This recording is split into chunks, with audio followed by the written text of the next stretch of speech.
Nalazimo se na brdu Malačka na 480 metara nadmorske visine, na mjestu sa kojeg se pruža predivan pogled na Split. Ipak ovo nije turistička reportaža i razlog zbog kojeg smo došli ovdje je nešto sasvim drugo. Naravno, ovoga vikenda posjetili smo Dalmaciju zbog međunarodne brdske trke koja je vožena na Malački. Staza je ovoga puta bila nešto kraća u odnosu na prethodne godine, a ukupna dužina nove, skraćene dionice sada iznosi 4100 metara. Visinska razlika između starta i cilja je 213 metara, prosječni nagib iznosi 5,19%, a širina staze između 6 i 8 metara. U poređenju sa drugim brdskim stazama na ovim prostorima Malačka se posebno izdvaja po kvalitetnom asfaltu koji omogućava jako dobar grip, odnosno prijanjanje guma za podlogu. 15. trka za nagradu Malačke pod nazivom Sveti Dujem 2012. okupila je 75 vozača iz 6 država. Konkurencija je zaista žestoka i sasvim smo sigurni da nas očekuje uzbudljiva trka.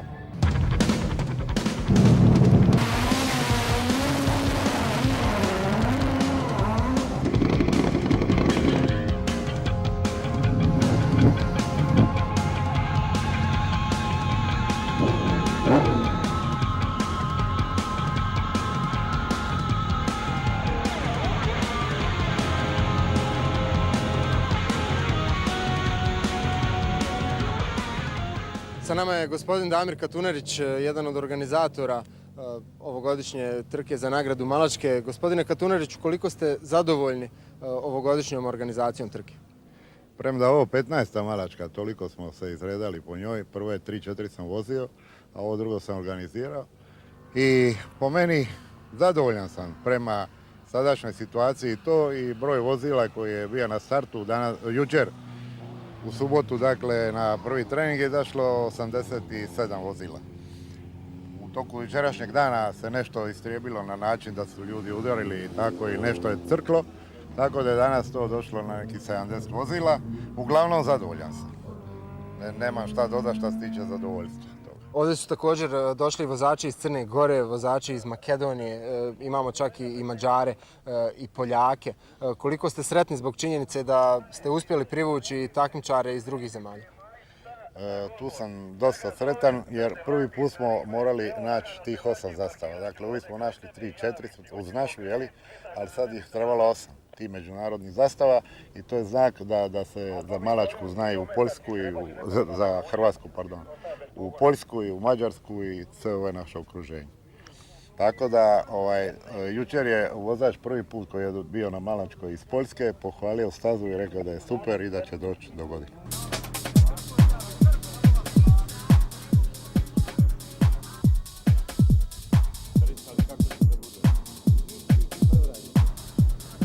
Jedan od članova žirija na današnjoj trci je Ismet Gačo, predstavnik Sportskog automoto saveza Bosne i Hercegovine. Gospodine Gačo, možemo li uporediti organizaciju autotrka u Hrvatskoj i u Bosni i Hercegovini? Da li su naši zapadni susjedi možda malo bolji u organizaciji ili se suočavaju manje više sa istim problemima kao i vi? Pa u suštini, globalno rečeno, možemo reći da oni nailaze na iste probleme kao mi. Činjenica jedino gdje su oni u prednosti što oni imaju malo više iskustva, prije svega imaju više takmičenja, imaju više stručnih ljudi uključeni u organizaciju autotrka.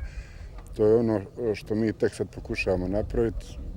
Novoformirani savez ide polako u tom pravcu. Na kraju krajeva ove prethodne dvije trke, dvije brdske, jedna kružna, su pokazale da smo mi u stanju organizovati takmičenje u automotosportu na jednom zavidnom nivou.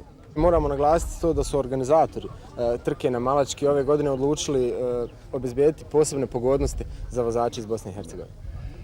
Te pogodnosti su posebno izražene prema vozačima iz Bosne i Hercegovine, iako su i ostali takmičari imali određene popuste i beneficije. Prije svega, svi takmičari iz Bosne i Hercegovine imali su besplatna oba takozvana plaćena treninga. Ja bi se ovim putem u ime svih takmičara iz Bosne i Hercegovine zahvalio organizatoru na tome, a pored toga cijeneći opštu financijsku situaciju u okruženju i cijena startarine za takmičenje za kup sigurnosti i CEZ isto tako je smanjeno sa one pune cijene za neke 30% je startarine bila jeftinije.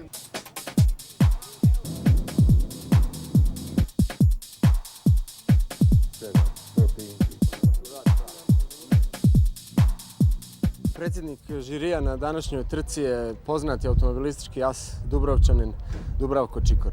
Nakon raspada bivše Jugoslavije i stvaranja ovih novih malih država i automotosport je, čini se, izgubio na kvalitetu i tek kada se napravi jedna međunarodna trka, kad dođu takmičari iz svih ovih država, tek onda imamo pravu konkurenciju. Da li nam to zapravo govori da bi stvaranje nekog zajedničkog takmičenja bilo pravo rješenje? Pa vidite, i u drugim sportovima, i u košarci, i šta ja znam, vaterpolo, i još neki sportovi su to napravili već prije 10 godina ili 5 godina. Mi smo to krenuli od prošle godine, znači sve bivše države voze se kup sigurnosti pod FIA-om i pokazalo se za sad dosta dobro. Jedino što još možda treba usaglasiti malo tehnička pravila, zato što u svakoj pojedinoj zemlji ne voze se ista pravila, a vozimo iste grupe automobila. I tu znači nisu u istim šansama neki vozači koji, na primjer kod nas u Hrvatskoj se sve vozi po FIA pravilima. A u Srbiji se ne vozi, nego imaju neke dodatke. Tako ako sad dođemo sa istim automobilom, iste grupe na takmičenje, znači odmah su oni u prednosti. Ja ne govorim sad što se tiče vozača, nego znači treba naći sustav da se usaglase jednostavno tehnička pravila automobila i onda bi to bilo pravi žar borbe i pravi rezultati i da malo više dolaze.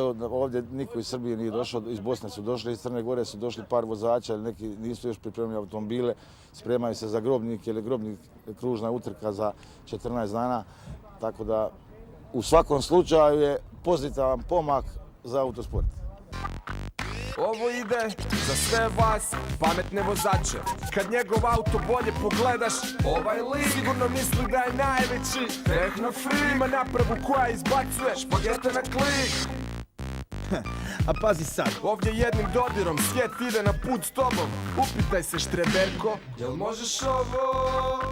Novi Yaris sa inteligentnim Touch and Go sistemom. Kao što ste već navikli u nekoliko prethodnih izdanja emisije Majstori brzine, i ovoga puta ćemo razgovarati sa jednim od šampiona Bosne i Hercegovine na brdskim stazama. Ovoga puta to je Davor Domazet. Davore, na početku, kad već razgovaramo o tvojoj karijeri, moramo postaviti to standardno pitanje. Kako si zapravo ušao u svijet automobilizma i kako je izgledao početak tvoje karijere? A to je priča koja je svaka druga, dječački san. I inače za to je, ja vam mogu reći, da zasluža najviše Mladen Šoljić i Miroslav Josipović, jer sam ja kao dijete gledao njih kad ta spremaju auta da idu na utrke i jednostavno to je bio neki san sad ostvaren. Sjećaš li se svog prvog automobila i svoje prve trke? U detalje.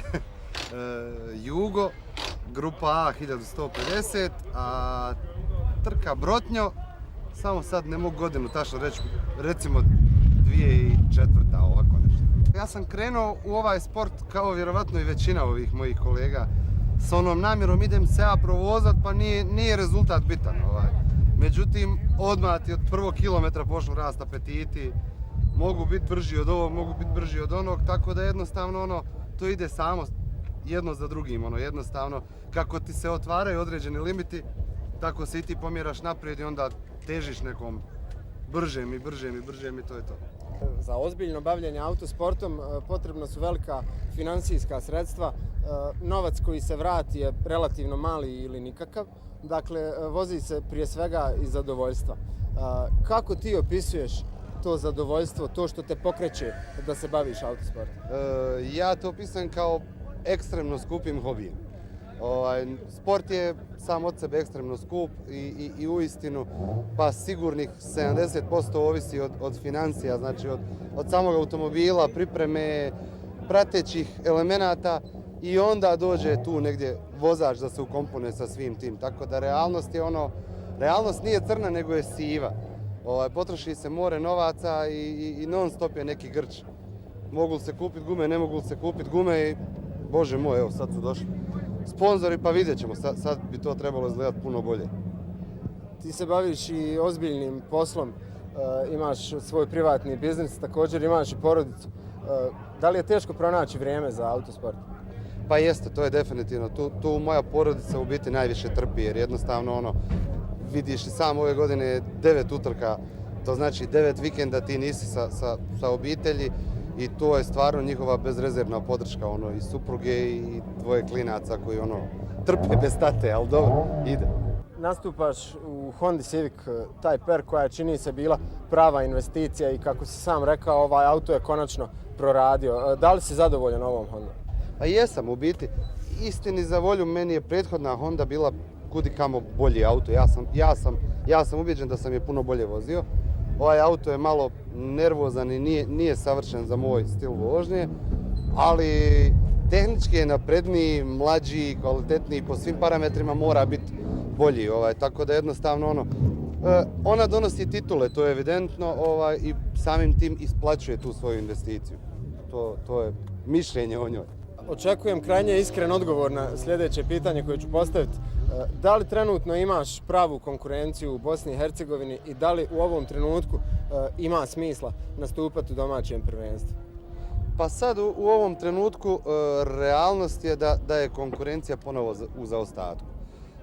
Prošle godine je Krešo već bio poprilično sustigao neka moja vremena i počeli smo se utrkivati što je i cilj.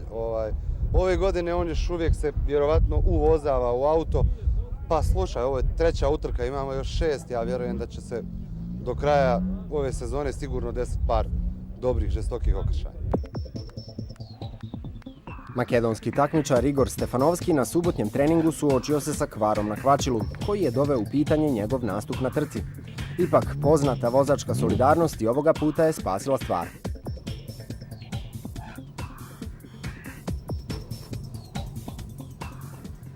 Na jučerašnjem treningu imali ste jedan kvar na vašoj Hondi, niste imali rezervni dio korpu kvačila koja vam je nedostajala, međutim uz malu pomoć prijatelja ipak ste uspjeli nabaviti tu korpu kvačila i danas ćete startati na trci. Kako je u stvari došlo do kvara i kako ste nabavili taj dio? Tako je, znači još na prvi plaćeni trening osjetili smo da auto nešto ne valja menjač, odvozili smo 2 plaćena treninga, htjeli smo da vozimo i oficijalni trening, pošto je oficijalni mora se vozi, ali vidjeli smo da auto nije to što treba da bude. Ustanovili smo kad smo došli u boks da je definitivno kvačilo u pitanje, a bilo je problem što nismo imali rezerva tu. Znači uz pomoć na moj prijatelj iz Crne Gore, Tripo Ivović, on je sve to organizirao, znači od Kotor praćena je korpa sa taksi do Dubrovnik, od Dubrovnik naši dragi momci, znači našli su nam se, došli su do ovamo da donese korpu. Koliko je to kilometara od Kotora do Splita? Kotor Split ima 320 km. Dakle, 320 km za jedan rezervni dio. Pa, za prijatelja nije problem nikakvi da je više.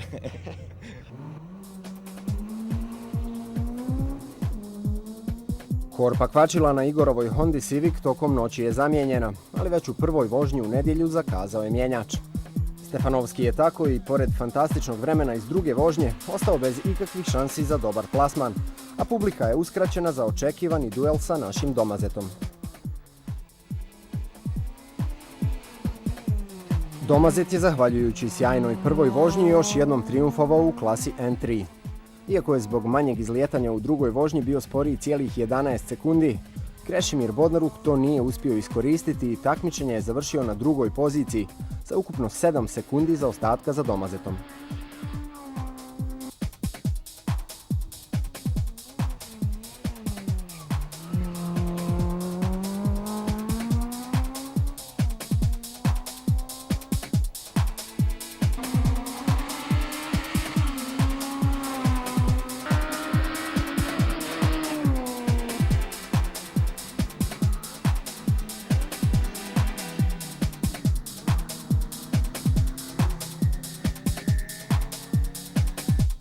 Treće plasirani Željko Kukić u Opel Astri za Bodnarukom je kasnio nešto više od 10 sekundi.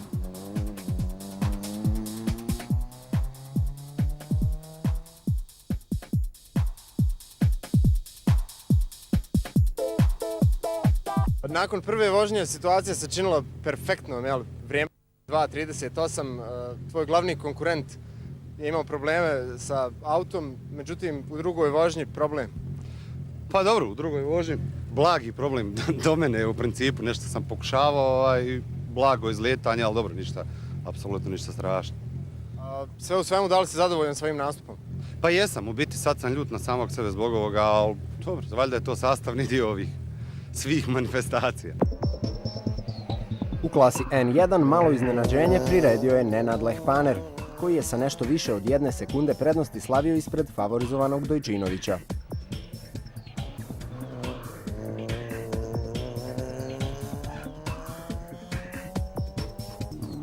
Nakon što je propustio prve 2 trke na otvaranju sezone, prošlogodišnji osvajač zlatne kacige Goran Dojčinović očigledno još uvijek nije u pravoj formi i morat će se zadovoljiti drugim mjestom u klasi N1 u kojoj Lehpaner nakon 3 trke sada ubjedljivo drži čelnu poziciju.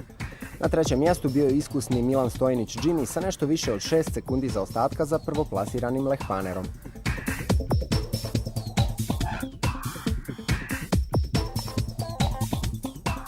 Gorane, evo nakon prve vožnje vrijeme 2.58, ja sam siguran da to nije maksimum. Pa sad u drugoj vožnji sam išao još sekundu dole. Šta znam, ja sam u principu zadovoljan s obzirom da mi je ovo prva trka ove sezone, znači nisam vozio prve 2 brdske trke, tako da me malo mi je potrebno neko vrijeme uhodavanja, ali mislim da sam mogao još malo ići dole, ali eto, pošto imao neku dosta veliku prednost, u prvoj vožnji nisam nešto drugo ni išao do kraja.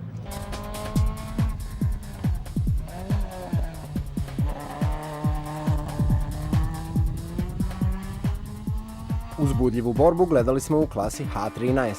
Sarajlija Dane Milenović u svom Fiatu 128 prvu vožnju odvezao je bez većih grešaka i ostvario nešto manje od 1 sekunde prednosti nad Hasanom Ljubijankićem iz automotokluba Cazin. U drugoj vožnji Milenović je bio sekundu sporiji, dok je Ljubijankić uspio nadoknaditi zaostatak i popraviti vrijeme svoje prve vožnje za gotovo 4 sekunde, što mu je omogućilo plasman na prvu poziciju klase H13.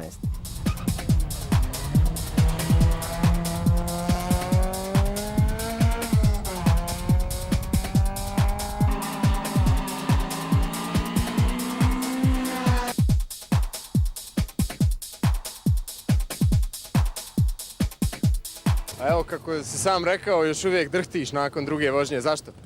Pa zato što sam prvu vožnju, bili smo pola sekunde Dane, ja imam razlika i sad je ova druga vožnja odlučivala prvo ili drugo mjesto. I zato sam imao adrenalin, još me drži to, tako da ne mogu biti svjestan toga. Na kraju sam pobjedio, prvi sam uzeo prvo mjesto, zadovoljan sam sa vožnjom, sa organizacijom, sa stazom, idealno, sve ok. Očekivani duel između Šoljića i Hadžića u klasi H14 ipak se nije desio.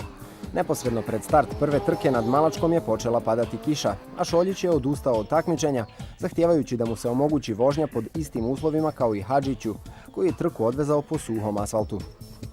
Bakir Hadžić u svojoj Integri ostvario je tako vrijednu pobjedu u klasi H14 i osigurao drugu poziciju u generalnom plasmanu za šampionat Bosne i Hercegovine. Sa ukupno 12 sekundi zaostatka za Hadžićem na drugo mjesto plasirao se Engin Beširević. Treće plasirani u klasi H14 bio je Šefik Emrić u Opel Astri.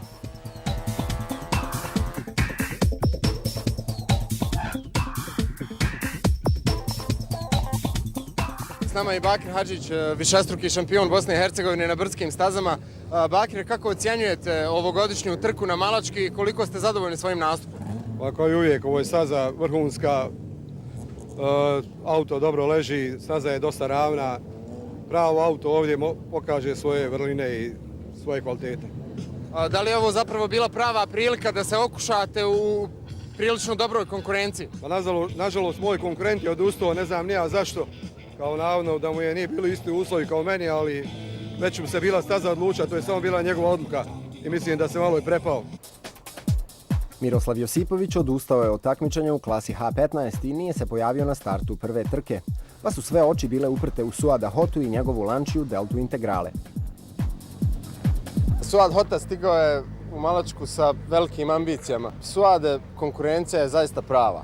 Dakle, tu je Krajnc, tu je i Pulić u istoj klasi, tu je Bradarić, Josipović. Kakva su tvoja očekivanja i šta realno možeš napraviti? Pa onako, kako vam rekao, uz malo sreće može biti vrhunski rezultat. Naravno, sportske sreće treba vrijeme, promjenjivo malo, čas kiša, čas suho. malo sam auto doradio, jučer sam imao relativno dobar rezultat, mislim da mogu još malo brže. Trening je bio par grešaka, mislim da mogu skinuti jedno 4-5 sekundi, 4-5 sekundi dole, to je već za prva 3 mjesta, pa sad koje će biti, vidjet ćemo u toku trke. Koliko je tebi kao vozaču zadovoljstvo voziti u jednoj takvoj konkurenciji, s obzirom da na našim domaćim trkama uglavnom i nemaš pravu konkurenciju? Ja sam prošli put rekao, na našim domaćim trkama gotovo da i nema konkurencije, ovdje ima vrhunska na europskom nivou. Drago mi je da smo i mi tu negdje, pa dobro, zafale nama 2-3 sekunde, nije strašno, ti su ljudi ipak malo više novca uložili u te aute i očekujemo da su malo brži. Kad bi mi imali takav budžet, vjerovatno bi i mi došli na taj sami vrh. A staza ovdje u Malačkoj moram reći da je vrhunski pripremljena, asfalt zaista ima jak grip, te sam auto sad pred samu trku malo prilagodio tom dobrom gripu. Mislim da će mi i to malo ubrzati, pa eto, očekujem dobar rezultat. Koliko si generalno zadovoljan Lančijom? S Lančijom sam, kad imam para da sve pripremim, prezadovoljan. Kad štedim, odmah mi se to osvijeti.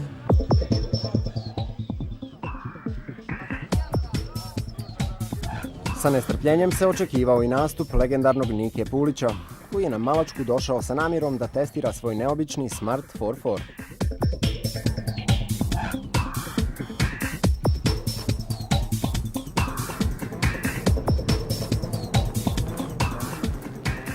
Velika mi je čast da imam priliku razgovarati sa gospodinom Nikom Pulićem, čovjekom čije ime dobro poznato ljubiteljima automobilizma, ali za one koji ne znaju reći ćemo da je Niko Pulić višestruki evropski prvak na brdskim stazama.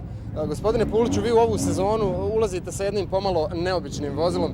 Naime, radi se o Smartu 4x4 koji je specijalno modifikovan, ali je ipak Smart. Pa još 2003. 4. godine smo mi, ja i moj inženjer Zlatko Kočić, s kime surađujem od legendarne Lanče Croatia 93. godine, odlučili nešto novo. I za mene nešto novo pri kraju karijere, a i on je čovjek od tog posla, inženjer je, stručnjak je i htjeli smo nešto. I eto, izabrali smo 4x4. I evo, od prošle godine negdje od 12. mjeseca smo krenuli ponovo u doradu i evo, došli smo na 80%. Imamo još puno posla, ali nas to veseli. Mi ćemo napraviti jedan hrvatski proizvod koji će, vidit ćete, za godinu, dvije, cijeli svijet, odnosno Hrvatska, pričat i evropske brdske staze gdje sam bio, ajmo reći, 3 puta za redom pobjednik, da vide šta možemo mi u Hrvatskoj napraviti. Evo. Ali imamo, kažem, puno posla, imamo još stvarno puno posla i zajedno 3-4 utrke to će biti automobil za sami vrh. Svojevremeno ste na Evropskom prvenstvu na brdskim stazama nastupili sa BMW-om E36 koji je izradio inženjer Otokar Kramski. Očigledno je da vi preferirate automobile iz kućne radinosti, što bi se reklo, dok većina vozača pokušava doći do nekog automobila fabričke izrade. Pa šta ja znam, ja nikad nisam imao u životu svoj automobil, u svoje vlasništvo i da je bio moj. Ja sam isključivo radio sa tjurnerima i sretan sam da sam imao nos pa sam svaki put potrefio na prave ljude. U utrkama je problem da vi nađete inženjera koji će prilagoditi automobil vozaču. Ako vi to uspijete da se vozač i inženjer usklade, rezultat je tu. Eto, ja sam do sad imao sreću. Da li vam i to pomalo čini zadovoljstvo, cijeli taj proces izrade automobila, za razliku od onoga kad se uzme gotov fabrički automobil za koji se zna da radi pouzdano? Pa vidite, ovo je meni sad, ovo je stvarno iz nule. To će biti moja točka na i. Znači, 50. godina je tu i godinu, 2, 3, 4 zavisi. To vam refleks, vid i sve, odjedanput vam to otiđe. Znači, vi ste, ne znam, do 8. 9. mjeseca u redu i nakon mjesec dana ko da nikad niste vozili. To jednostavno tako dođe. Ja se još dobro osjećam i naravno da ću morat pričekat taj trenutak i da će on doći. Sin je tu koji već dobro napreduje i angažiram se oko njega, ali ovo će biti moje, rekao sam, točka na i. Ovo je moj 5. automobil iz nule, dosta smo uspjeli i naravno da mi čini zadovoljstvo. Ovdje imam ekipu oko sebe koja se strašno ljuti na ova događanja oko ovog automobila. Imamo problema sa biračem, sa mjenjačem, sa prenosima i ovo ono. I oni su nervozni. oni bi htjeli da mi sad poletimo i da smo prvi.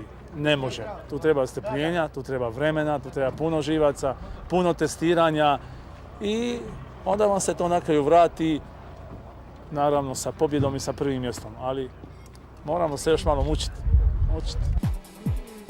Već u prvoj vožnji Smart je zakazao, a Niko Pulić i njegova ekipa će definitivno morati uložiti još mnogo truda kako bi njihov automobil konačno proradio.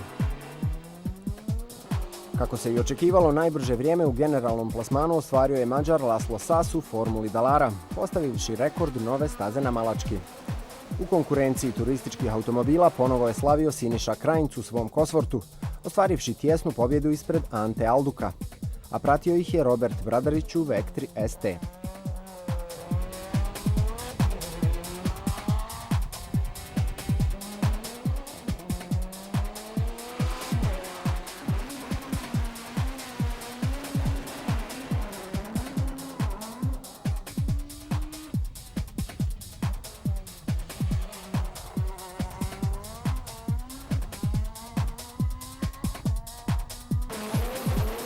Naš Suad Hota sjajno je odvezao obe vožnje i na kraju zauzeo odlično 6. mjesto u generalnom plasmanu.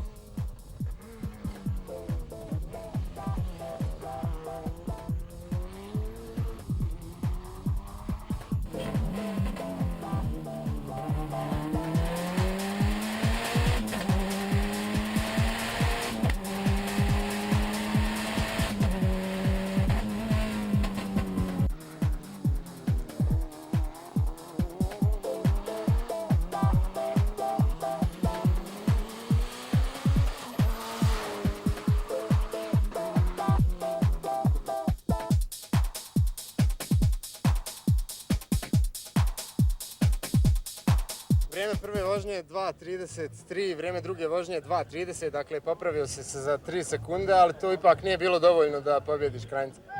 Pa Krajnca je gotovo nemoguće pobjediti, budemo realni, taj auto ide, zemlju ne dodiruje, strašno, ide i naš auto dobro, ali nije dorastao tom auto, osim toga momak je malo i mlađi, vjerovatno malo luđe i vozi, ja se malo i čuvam, nije meni više 20 godina, ali ja sam jako zadovoljan.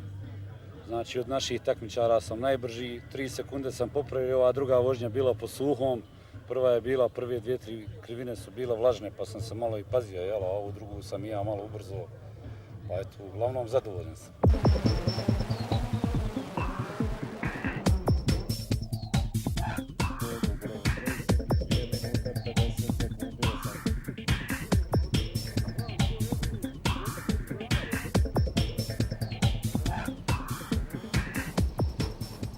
I tako stigli smo do kraja još jednog izdanja emisije Majstori brzine. Naredno druženje zakazujemo već za 1. avgust kada ćete u okviru naše emisije imati priliku da pogledate reportažu sa vjerovatno najatraktivnije i najuzbudljivije trke sezone. Naravno, riječ je o kružnoj trci koja se vozi na riječkom Grobniku. Do tada vas pozdravljamo.